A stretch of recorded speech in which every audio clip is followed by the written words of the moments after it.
Okay, gang, we're back. In our continuing series on how to build an ukulele, today we're going to bend sides. Now, for those of us just joining us today, this video is going to take the same format as our previous videos. We're going to talk story here at the beginning. We're going to demonstrate and not say a word. So if you want to fast forward through the demonstration, we'll come back at the end and close it up. All right, but we're going to start with some of the things that brought us to where we're at right now. Continuing from our last video. Now, on our last video, we went and did the sides. I actually sprayed this down with water already. And we figured out where our book match is going to be. What I did was, you might not be able to see it, I put a little O here for outside. And then I did the other side. I bent the other side already.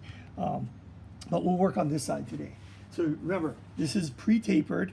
So the top is going to be flat. The back is this part that's tapered, and you see that in our other videos. All right, we're going to bend it on a fox style bender, and if I don't burn myself.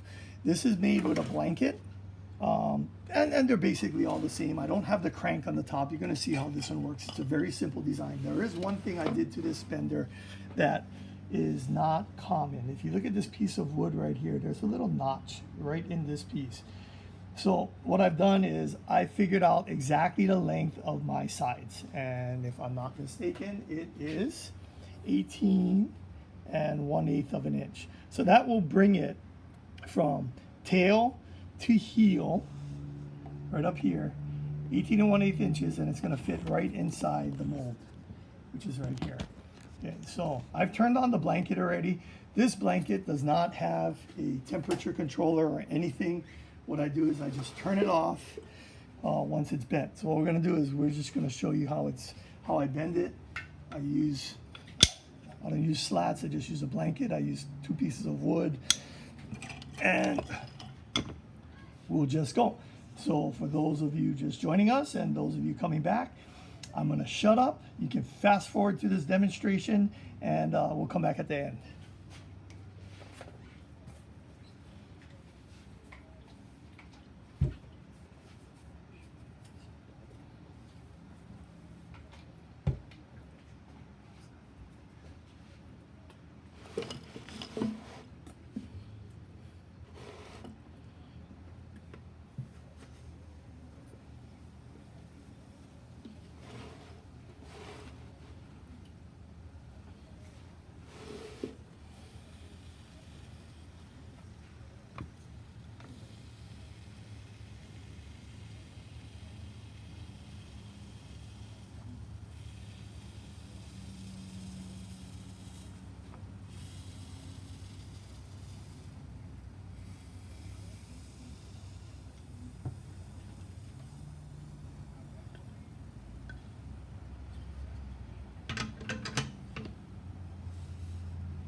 And that is it.